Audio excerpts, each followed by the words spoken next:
প্রযুক্তি, দেশপ্রেম ও নৈতিক নেতৃত্ব বাংলাদেশের প্রতিরক্ষা ভবিষ্যতের রূপরেখা। শুনলেন ট্রেন্ডিং বাজ শিরোনাম। এবারে বিস্তারিত, সাথে আছি আমি মাহমুদ আব্দুল্লাহ।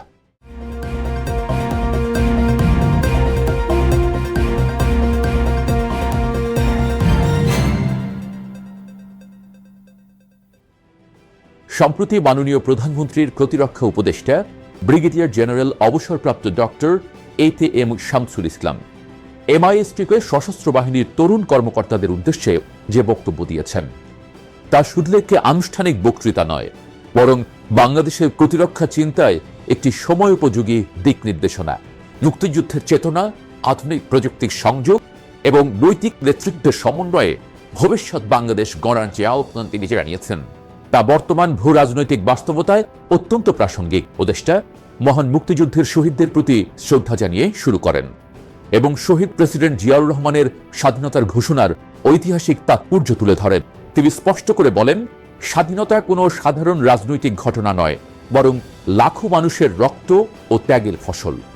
এই ইতিহাসকে বিকৃতি থেকে রক্ষা করা তরুণ কর্মকর্তাদের জাতীয় দায়িত্ব। একই সঙ্গে জুলাইয়ের জাতীয় চেতনাকে 1971-এর সঙ্গে সাংঘর্ষিক না দেখিয়ে রাষ্ট্রীয় নৈতিকতার পুনর্জাগরণ হিসেবে দেখার আহ্বান জানানো হয়েছে। এটি ইতিহাস নিয়ে রাজনৈতিক বিভাজন কমিয়ে জাতীয় ঐক্য গড়ার প্রয়াস হিসেবে দেখা যেতে পারে। বক্তব্যের সবচেয়ে গুরুত্বপূর্ণ অংশ হল আধুনিক যুদ্ধের রূপান্তর নিয়ে। প্রতিরক্ষা উপদেষ্টা বলেছেন, আজের যুদ্ধ আর কেবল সীমান্তে নয়, সাইবার স্পেস, ড্রোন, কৃত্রিম বুদ্ধিমত্তা, AI, তথ্যযুদ্ধ ও সামাজিক মাধ্যমে ছড়িয়ে পড়া বিভ্রান্তির মাধ্যমে চলে। কোনো দেশকে যুদ্ধ ঘোষণা ছাড়াই অর্থনীতি, অবকাঠামো ও জনমতের ওপর আঘাত করা সম্ভব।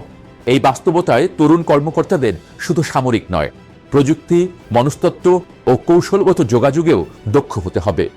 পারমাণবিক নিরাপত্তা নিয়েও তিনি সচেতনতার উপর জোর দিয়েছেন। MISTর প্রশংসা করে তিনি দেশীয় প্রতিরক্ষা প্রযুক্তি উন্নয়নের ওপর বিশেষ গুরুত্ব আরোপ করেন। সীমিত বাজেটে স্বল্প ব্যয় ড্রোন, সাইবার প্রতিরক্ষা, AI ভিত্তিক সিদ্ধান্ত ব্যবস্থা এবং স্থানীয় গবেষণার মাধ্যমে আত্মনির্ভরশীলতা অর্জনের ডাক দিয়েছেন। সবার আগে বাংলাদেশ দর্শনকে সামনে রেখে সরকারের দেশীয় প্রতিরক্ষা শিল্পায়নের উদ্যোগকে তিনি সমর্থন করেন।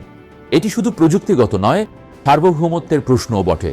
সবশেষে নৈতিক নেতৃত্বের প্রসঙ্গটি অত্যন্ত জোরালো। কর্মকর্তাদের দেশপ্রেম, সততা, দুর্নীতিমুক্ততা ও জনগণের পাশে দাঁড়ানোর মাধ্যমে উদাহরণ হতে হবে।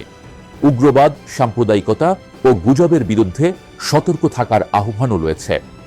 এই বক্তব্য সশস্ত্র বাহিনীকে প্রযুক্তি চালিত, নৈতিক ও জনকেন্দ্রিক প্রতিষ্ঠান হিসাবে গড়ে তোলার একটি সুস্পষ্ট রোডম্যাপ।